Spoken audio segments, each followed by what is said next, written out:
নমস্কার বন্ধুরা, আরো একটা নতুন ভিডিওতে তোমাদের সবাইকে স্বাগত। আজকের এই ভিডিওটাতে আমাকে তোমরা যারা ফাঁড়ি বা আউটপোস্ট নিয়ে ইনফরমেশন দেওয়ার জন্য রিকোয়েস্ট করেছিলে, তো বেসিক্যালি তাদের জন্য থাকছে আজকের এই ভিডিওটা। তো আজকের এই ভিডিওটাতে আমি আলোচনা করব যে থানা এবং ফাঁড়ির মধ্যে পার্থক্যটা কোথায়। থানা এবং ফাঁড়ির মধ্যে কাজের পার্থক্য কি কোনো আছে?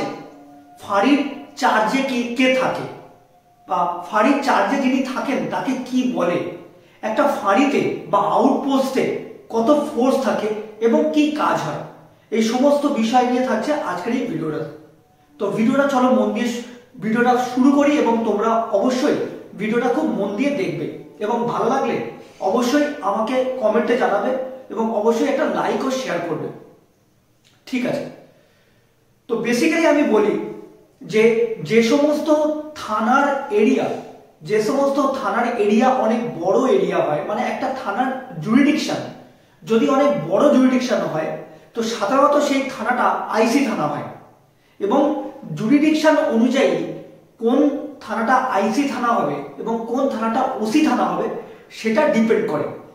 তাহলে যে থানার জুরিডিকশন যত বড় হবে সেই থানাটা আইসি থানা, মানে সেই থানাটা ইন্সপেক্টর দ্বারা পরিচালিত, আইসি দ্বারা পরিচালিত একটি থানা হওয়ার সম্ভাবনা বেশি।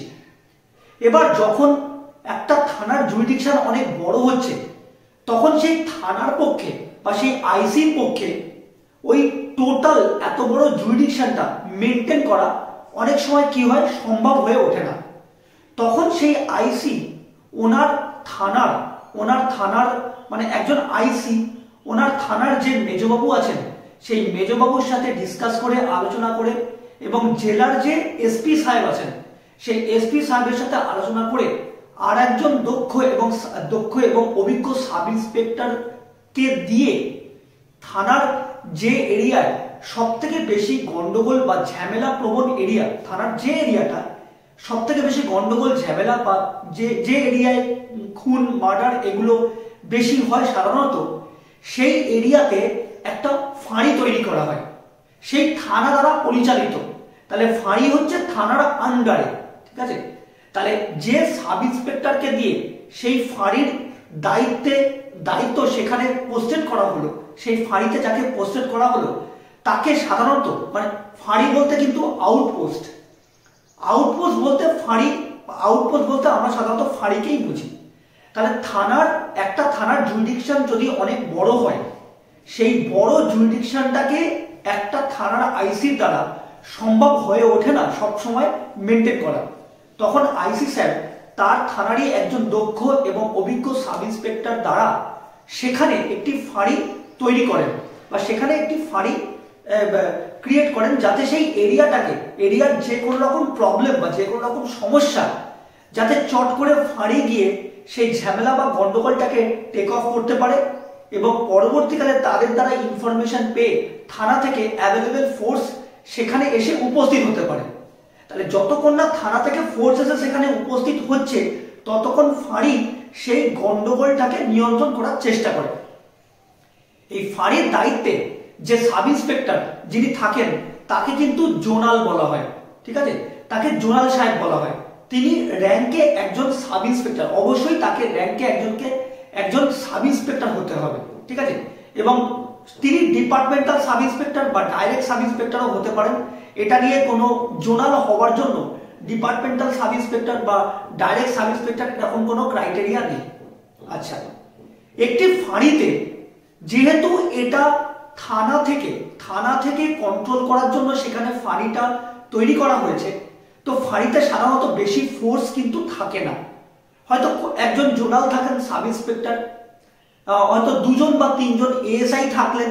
ঠিক আছে, দুজন বা তিনজন এএসআই থাকলেন বা আরো একজন সাব ইন্সপেক্টর থাকলেন আর 8 থেকে 10 জন কনস্টেবল থাকলেন।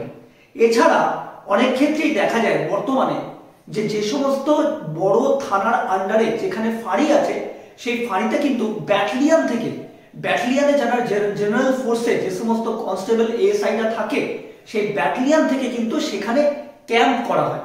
তাহলে ম্যাক্সিমাম আমাদের ওয়েস্ট বেঙ্গলে যেখানে যত ফাঁড়ি আছে সেই ফাঁড়িতে কিন্তু ব্যাটালিয়ানের ক্যাম্প থাকে। ঠিক আছে, ব্যাটালিয়ান থেকে সেখানে ক্যাম্প থাকে, সেই ক্যাম্পে ব্যাটালিয়ানের একজন এএসআই, 5 থেকে 6 জন কনস্টেবল কিন্তু সেখানে ডিউটিতে থাকে, ডিপ্লয় থাকে। তাহলে এই হচ্ছে ওভারঅল ফোর্স। এবার যদি আমি কাজের কথা বলি, ফাঁড়ি বা আউটপোস্ট সাধারণত থানার যে এরিয়াটা প্রচন্ড গন্ডগোল প্রবণ এরিয়া, প্রচন্ড ঝামেলা প্রবণ এরিয়া, সেখানে কিন্তু সাধারণত থানা থেকে ফাঁড়ি তৈরি করা হয়। তাহলে ফাঁড়ির কাজ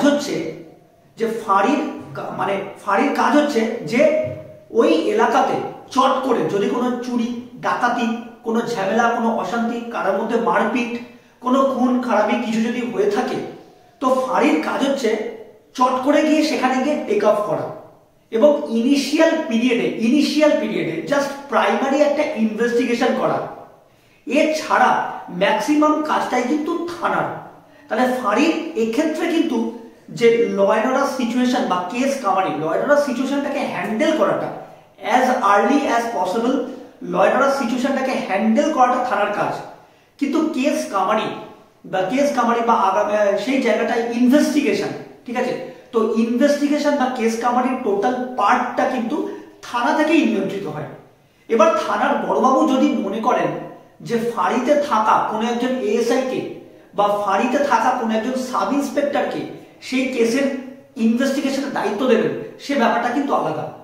কিন্তু ইনিশিয়াল পিরিয়ডে কিন্তু ফাঁড়ির কাজ হচ্ছে জাস্ট ল অ্যান্ড অর্ডার সিচুয়েশনটাকে অ্যাজ আর্লি অ্যাজ পসিবল গিয়ে সেটাকে গিয়ে টেক অফ করা। এছাড়া ম্যাক্সিমাম কাজটা কিন্তু থানার। তো থানার, এবার তোমরা যদি জানতে চাও যে থানার ডিটেলস কাজ কি, তো থানার ডিটেলস কাজ নিয়ে আমার চ্যানেলে অলরেডি একটা ভিডিও রয়েছে, তোমরা কিন্তু যারা দেখোনি তারা অবশ্যই দেখে নেবে। এবং যারা আমার চ্যানেলে নতুন তারা কিন্তু অবশ্যই চ্যানেল থেকে এরকম ইনফরমেটিভ ভিডিও পাওয়ার জন্য চ্যানেলটাকে কিন্তু সাবস্ক্রাইব করবে। তো আশা করি ফাঁড়ির যে কাজটা আমি তোমাদেরকে কিন্তু বোঝাতে পারলাম। তো আশা করছি তোমাদের ভিডিওটা ভালো লাগবে। পরের ভিডিওতে তোমাদের সাথে আবার দেখা হবে। নমস্কার, জয় হিন্দ।